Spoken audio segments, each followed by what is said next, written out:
I'd like to give all glory and honor to Yahweh, Bahashem Yahweh Shai, Bahashem Rakak Kwadash.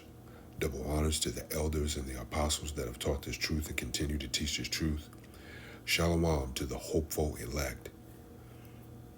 The title of this one is going to be A Prophet and Their Importance to Our People.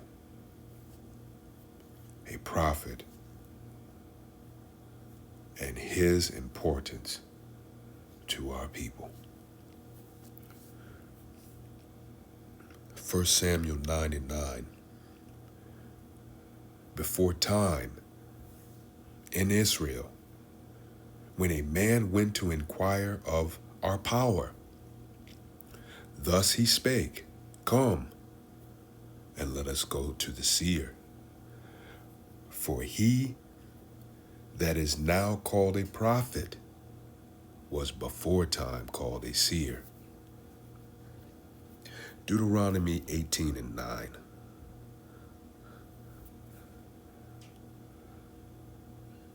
When thou art come into a land which Yahweh thy power giveth thee, thou shalt not learn to do after the abominations of those nations. Who are those nations? Those nations are Esau and all of the rest of the nations, the heathen.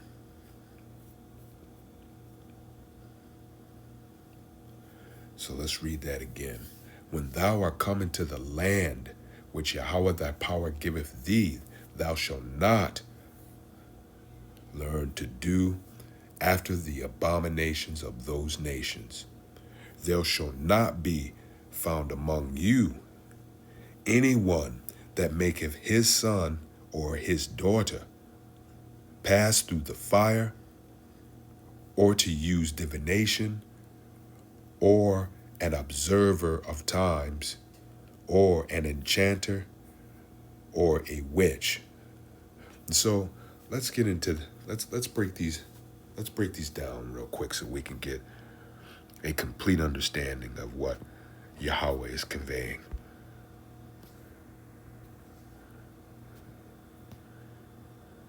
Okay, so let's scroll down here. So divination. Divination is witchcraft.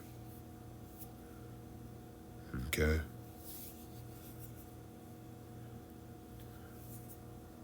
So we also have here other nations, Balaam, of false prophets. Okay. And observer of times. All right. To make appear, to produce, to bring, to practice soothsaying, conjure. To practice soothsaying, spiritualism, or magic, or augury. And so let's go into that word augury. All right. A sign of what will happen in the future, an omen. So augury, a person who's sitting around looking for signs.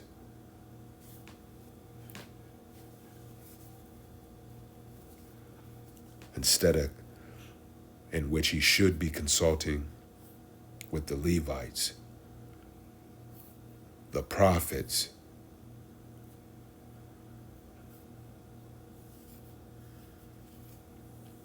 who could take their question and their cause before Yahweh.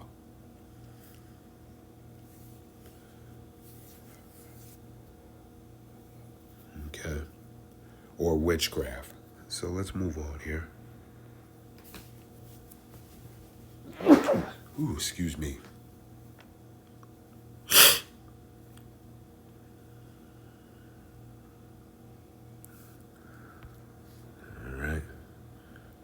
So an observer of times, okay?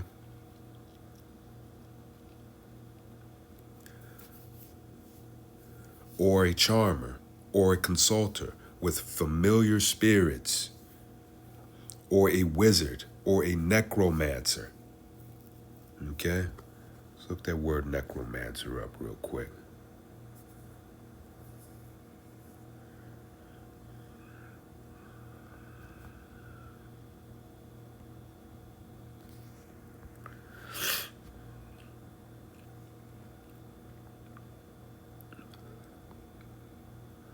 All right, there we are. Necromancer. Let's get into this. To die, perish, to die prematurely,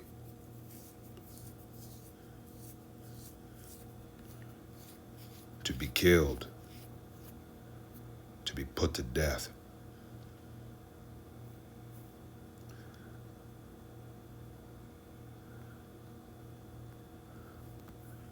Okay. So, I also pulled up this.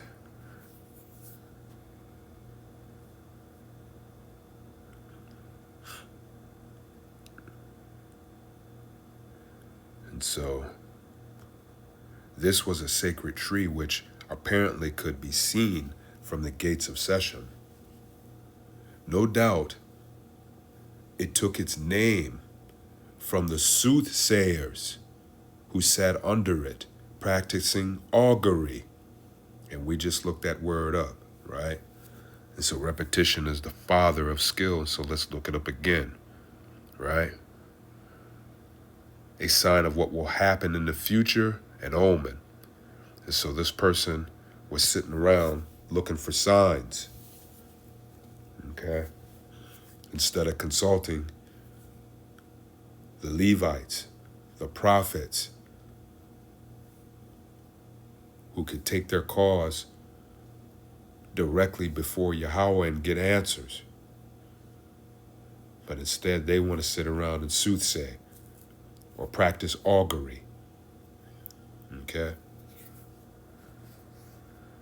So let's get back to the lesson.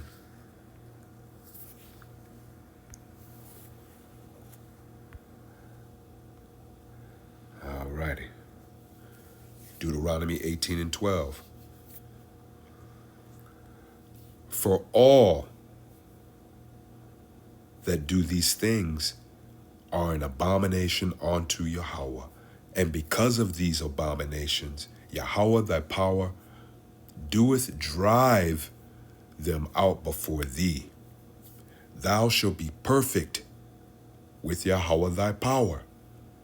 I'm going to say that again. Thou shalt be perfect with Yahweh thy power.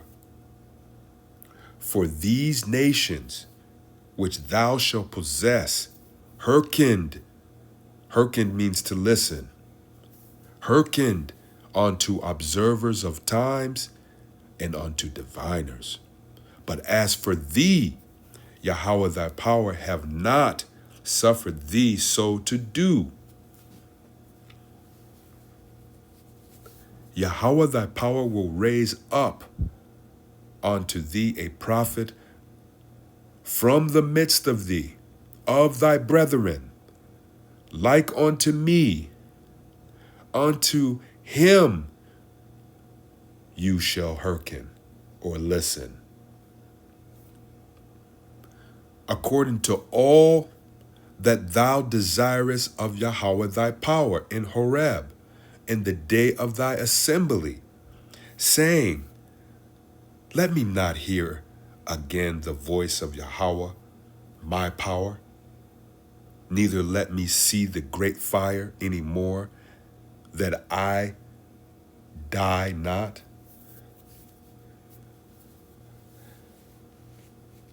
And so our people understood that to stand before Yahweh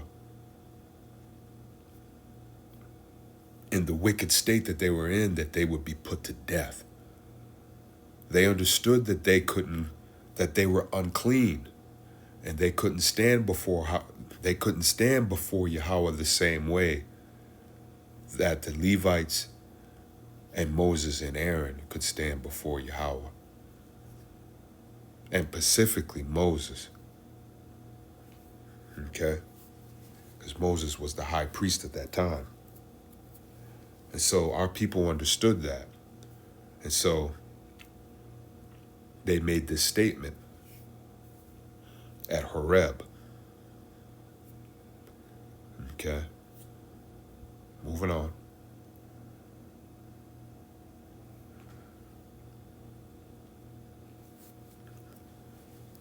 Deuteronomy 18 and 16. According to all that thou desirest of Yahweh thy power in Horeb, in the day of thy assembly, saying, let me not hear again the voice of Yahweh my power, neither let me see the great fire any more, that I die not. And Yahweh said unto me, they have well spoken that which they have spoken. I will raise them. I will raise them. I will raise them up a prophet from among their brethren, like unto thee, and will put my words in his mouth, and he shall speak unto them all that I shall command him.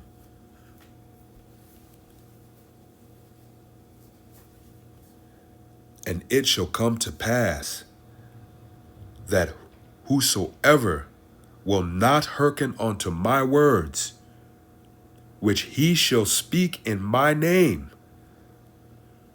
I will require it of him. But the prophet, which shall presume to speak a word in my name, which I have not commanded him to speak, or that shall speak in the name of other powers or other gods, even that prophet shall die.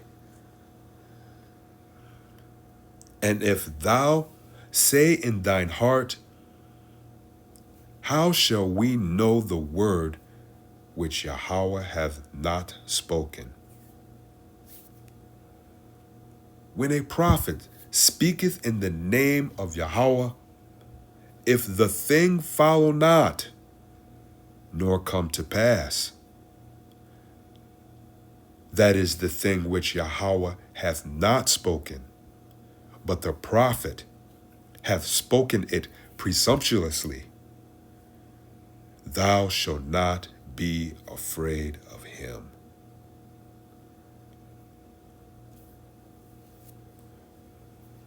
Straight to the point,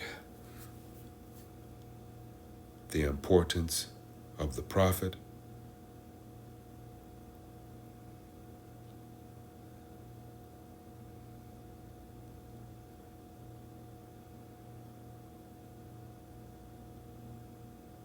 Thank you for listening. Shalom.